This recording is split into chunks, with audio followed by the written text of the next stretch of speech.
mundong puno ng kapangyarihan. Sa Matthew Boss Direct Fit, Solomon. Let's Comes Sean Venice Perkins, played by Aliyah Coco. Here comes Louis Perkins, played by Dan Aquino. Trish, played by Maru Delgado.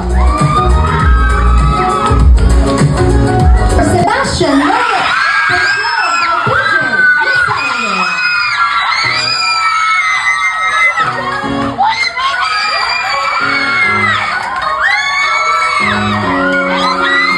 Only Guy, best friend. A round of applause for one of Viva's new and next generation showbiz artists. Nico James Young, portrayed by Jaime Iliana.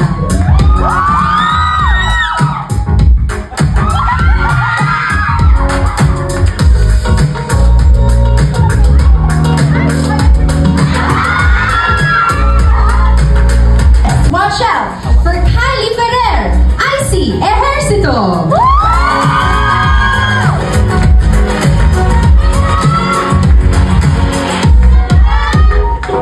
Archie Len portraying Jacob Lee.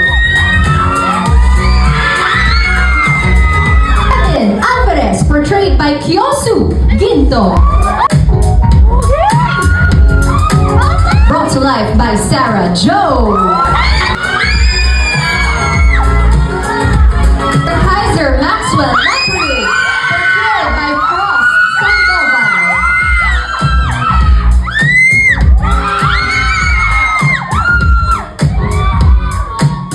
Please welcome Amy Romero, portrayed by Ren Escanio.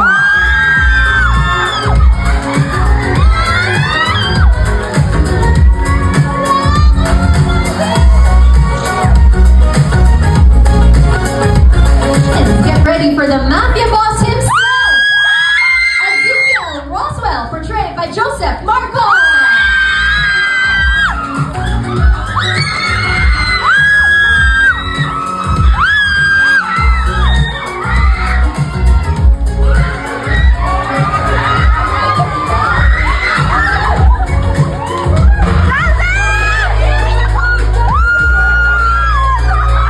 And see come to life. Ladies and gentlemen, the cast of My Husband is a Mafia Boss.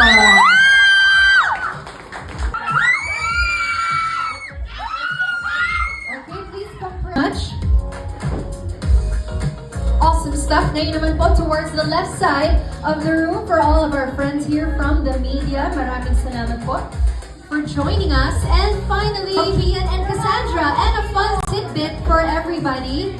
Makikita Kasi natatanda niyo ba yung first time na humawak kayo ng baril? Kumusta nga nun? Ano pwede niyo ikwento?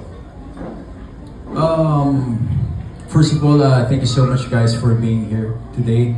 Of course, to our beloved fans. To our friends from the press, thank you so much. We appreciate your time. Sobrang enjoy ko pong makatrabaho si Ren. I guess ito yata yung pinaka-genuine na team up na nagawa ko. And I'm so blessed to have her as my leading lady for the Mafia Boss. Kasi I don't think I wouldn't be able to do the things that I do here kung hindi siya yung partner ko. That's why I'm so thankful. And yeah, very healthy yung relationship namin. And every time we have taping, always excited to work with her. I feel so safe na siya yung kapartner ko. And sobrang supportive niya sa lahat ng mga eksena namin. Kahit alam kong sobrang challenging yung magiging eksena, I'm confident na, you know, especially, alam kong nandiyan siya sa tabi ko. And, chill out.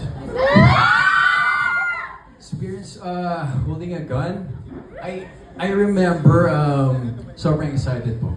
Sobrang excited kasi parang iba yung pakiramdam na makahawak ka ng mabigat na bakal. Na alam mong kung gaano kalakas yun. And kasi firing yun yung na-experience ko. Very na-overwhelm ako kasi talagang ang lakas ng recoil ng barrel na hindi ko na-expect na gumaganon pala siya. Pero parang parang mabubuhay yung dugo mo. And I'm so happy with that experience. Ren? So, kailangan maranasan mo humawak talaga ng totoo para alam mo kung paano i-acting nang hindi mamumukhang fake. Tapos, nung first, hindi naman sa pagmamayabang. Na parang nung unang beses ko pong na-try, as in yung unang gunshot, as in tumama talaga sa pinakagitna. Bullseye. No joke, may video talaga yun. Opo. Pinagyabang ko yun kasi takot na takot akong ginawa ko yun, pero nagawa ko siya. So, I guess, kung uulitin namin ulit dito, which marami kaming mga eksenang ganon. So, magiging exciting siya for me and look forward ko siya kasi ngayon hindi na ako masyadong takot. Kasi na-enjoy ko po siya. So, Okay, congratulations. Thank you, Phoebe. Thank you. Hello? I would gladly answer that question. So, ano kasi yung mga fight workshop namin, ako lang, tapos yung mga Roswell. So, syempre, ako yung nagbubugbog sa kanila. Pero, sa training naman talaga namin, ako yung binubugbog kasi ganun talaga yung take namin sa mga eksena. So, yung mga ginagawa namin, totoong fight talaga siya, hindi siya yung acting fighting workshop. Ito yung mismong pag mali yung ginawa mo, matatamaan ka talaga. Tapos si Joseph pa yung kasama ko, so syempre kailangan ko iwasan yung sapa kasi isa lang, baka ma-knockout na ako eh. Pero, yeah, what can you say about that, Joseph? Kasi yun nga, madami tayong... Alam nyo guys, sobrang aliw na aliw ako dito sa batang to. It's such a pleasure working with him. Just to give him a credit, sobrang passionate nito at grabe magtrabaho itong batang to. And I'm pretty sure malayo mararating nito. That's why full support ako dito sa batang to. Thank you, man. I support you as well. sabi ko na nga ba, sila talaga eh. Sila talaga. Anyway, ako naman po, i-portray. Honestly, ang hirap ng kailangan mo maging OA, at the same time, kailangan in a natural way mo siya mapapalabas nang hindi siya magmumukhang pilit. And dapat, sobrang funny niya. Nakusa siyang lalabas na funny na hindi kilala niyo siya as a friend. Alam niyo talaga na sobrang yung imagination niya, na nakatulong talaga. Kaya dun sa trailer na nakita niyo, malaking bagay talaga and malaking percentage dun na ambag talaga ni Direk. Kaya lumabas yung character ni Amy na sobrang funny nang hindi namin kailangan pilitan na maging funny. So yeah, it's direct fifth talaga guys. Yan. And also, I want to add something dun po sa fight scenes. I just want to give a shout out to the production kasi talagang inaalagaan nila kami dito. Wala kaming minamadaling eksena and yung fight scenes namin, meron po kaming mga araw na nagpa-fight scene kami for 3 hours and it's very legitimate. We're working with Direct Jonar. Ang dami na niyang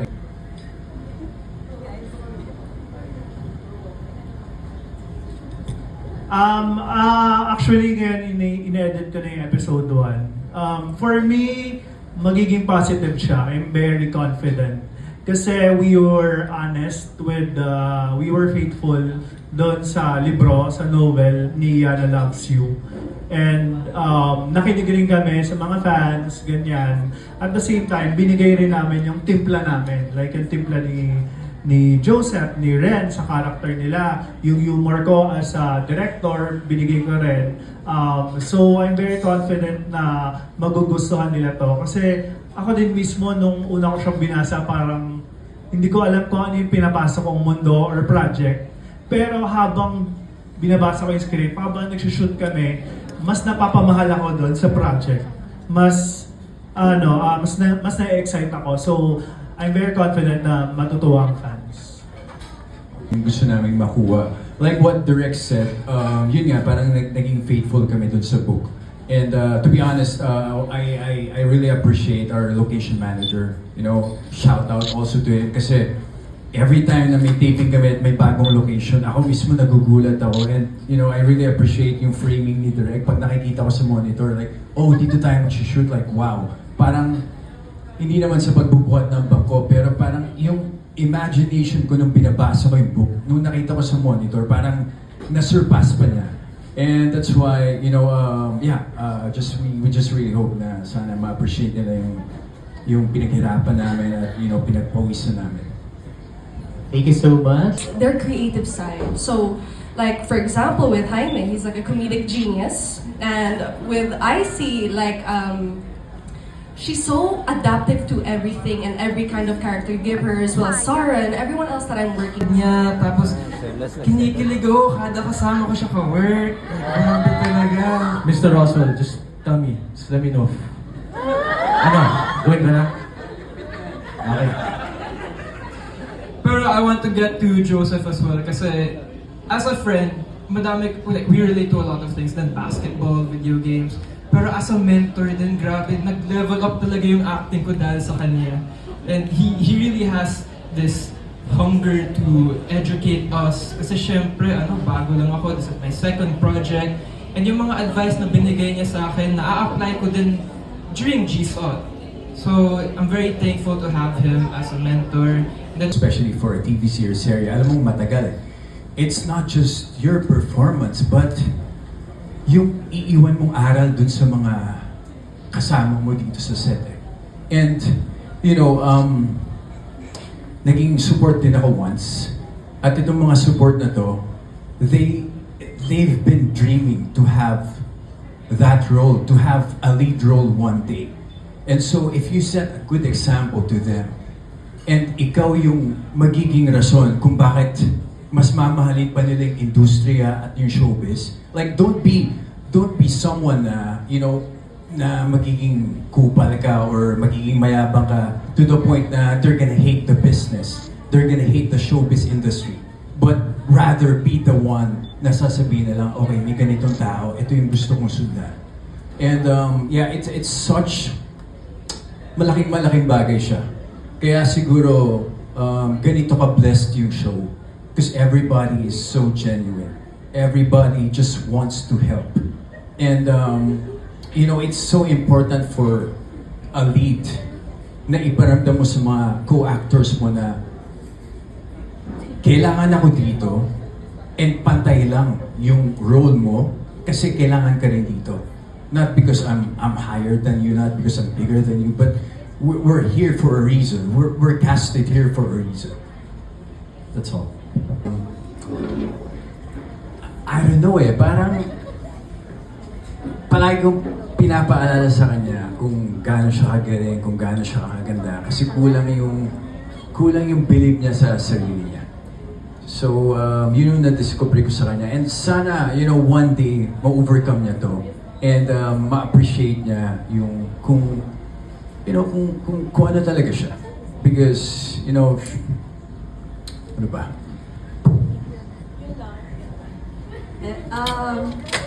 Ako naman po, na-discover noon on set na may kakampi ka. Yung ganun po. Yes, magkakampi kami. Teka, follow up lang ha. Sabi ko, last question ko na yun. Sa inyong dalawa, Joseph, is Ren a girlfriend material? Karen, is Joseph a boyfriend material?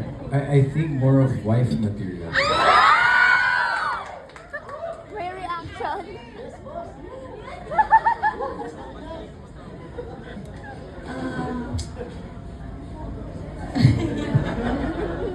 Ita-aster talaga.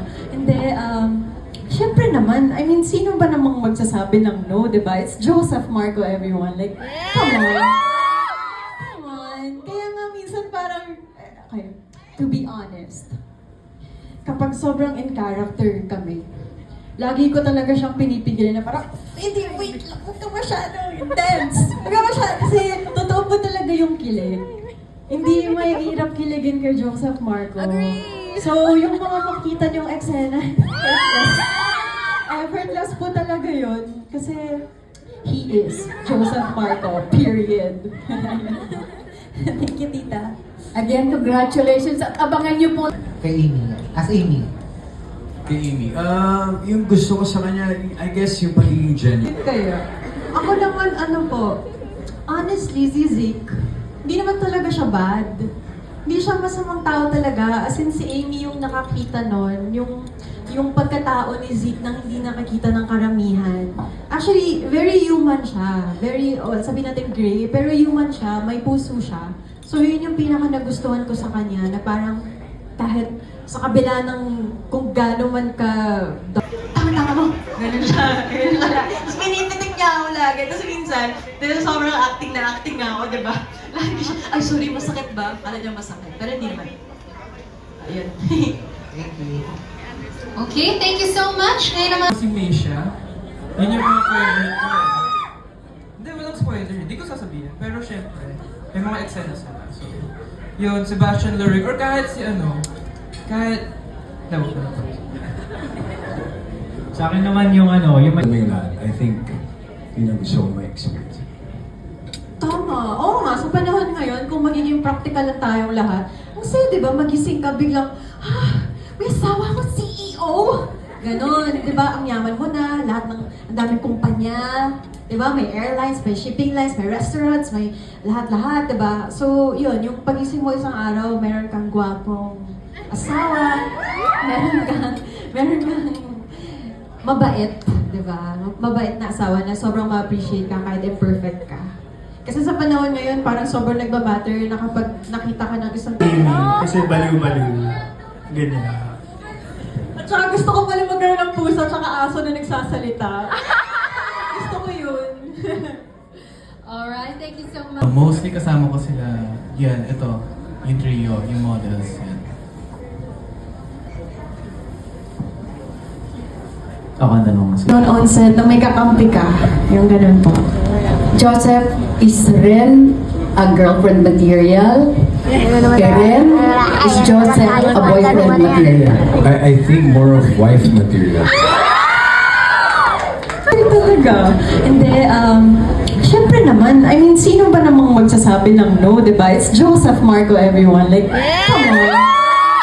Come on. Kaya nga minsan parang, okay, to be honest, kapag sobrang in character kami, lagi ko talaga siyang pinipigilan na parang, hindi, wait lang, huwag ka masyado intense. Huwag ka masyado, kasi totoo po talaga yung kilig. Hindi may hirap kiligin kay Joseph Marco. So, yung mga makita niyong eksena, effortless po talaga yun. Kasi, he is Joseph Marco, period. At saka gusto ko pala magkaroon ng puso at saka aso na nagsasalita. Gusto ko yun. Of course, everyone, iniimbitahan po namin kayo na manood ng My Husband is a Mafia Boss. Malapit na po. This coming April 11, guys, birthday gift nyo na sa akin, please. Sana manood kayo ng 12 midnight. Sabay-sabay tayo. Sabay-sabay tayo manood ng 12 midnight. So, April 11, supportahan po natin lahat at sana magustuhan niyo po. Yeah, only on Vivo One. Exactly. Stream legally. Number 1 yun. Yes. At kung hindi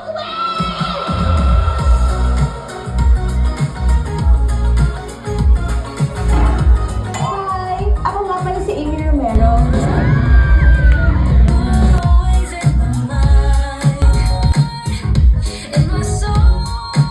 I love her. Do you know what the meaning of the word mafia is? It's an organized group of people who run complex operations. Everyone involved in mafia is expected to follow one rule. Nagkakatanggap-tanggap yung mga ganong klaseng tao. Bakit, Jen?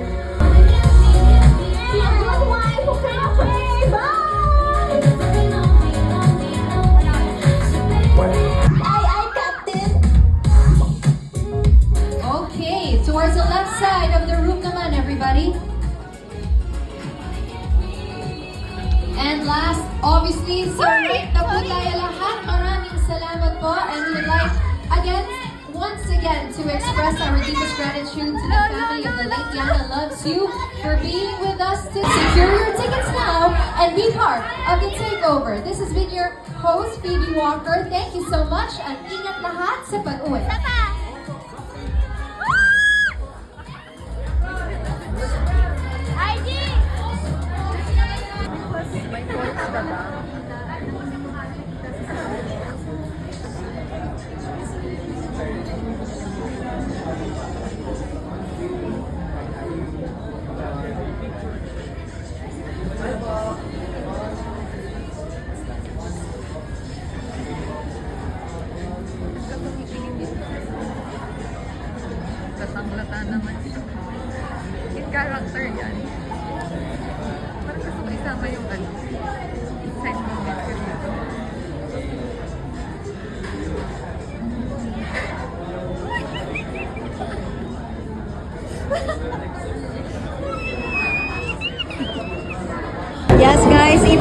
malapit na po ang my husband's boss. Only on Viva One.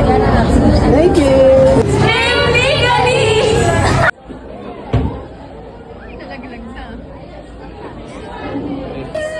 Kamusta? Uy, grabe guys. Sitad na ang lahat. Yes, of course. Yes po. Tarang na po. Thank you guys for coming. Thank you. Napanood nyo na yun. Yes, it's so...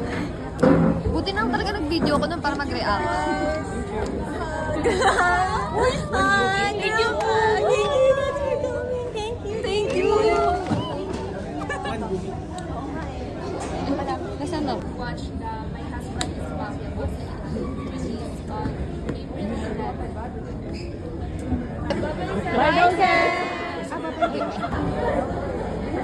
What do you guys think about the trailer?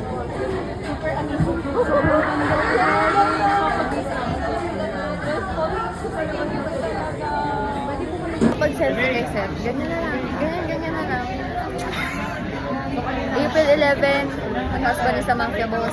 Download na kayo sa Viva One. Stream legally, guys. Hindi tayo nananang. Seth, Joseph, ito pala yung sinasabi namin. Ito siya. Yes, from Wattpad. 1, 2. Teka yung kamay ko. Paldo kayo dyan guys. Thank you, Sir John. Thank you, Sir John. Bye-bye.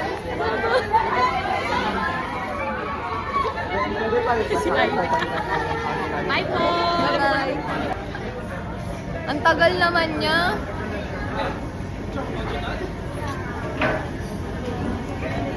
Guys, gusto ko na umuwi. Bye-bye. Congrats. Thank you. Abangan ka namin. Kahit sana hindi ka mamatay. Sana hindi ka mamatay. Tangkad mo pala. 5'11 ako, no? Eh di sorry sa 5 Matangkad lang. kami lahat sa mafia ko. Mukha lang ako maliit kasi lahat pala. Wala siya. Ang ganda pa naman ng boses niya. Ay, thank you. Saan mo narinig? Sa mga show. Robinson Las Piñas, tapos sa Manila. Tapos meron pa yung dito sa Quezon City. Fisher Mall? Fisher Fisher Mall, Mall. yeah. Ay, thank you naman. Grabe. Guys, naman eh. Siyempre. Kahit nakaka-chat kita, na-chat kita. Wala mo kung sino ako. Pwede mo pag-ride up dito.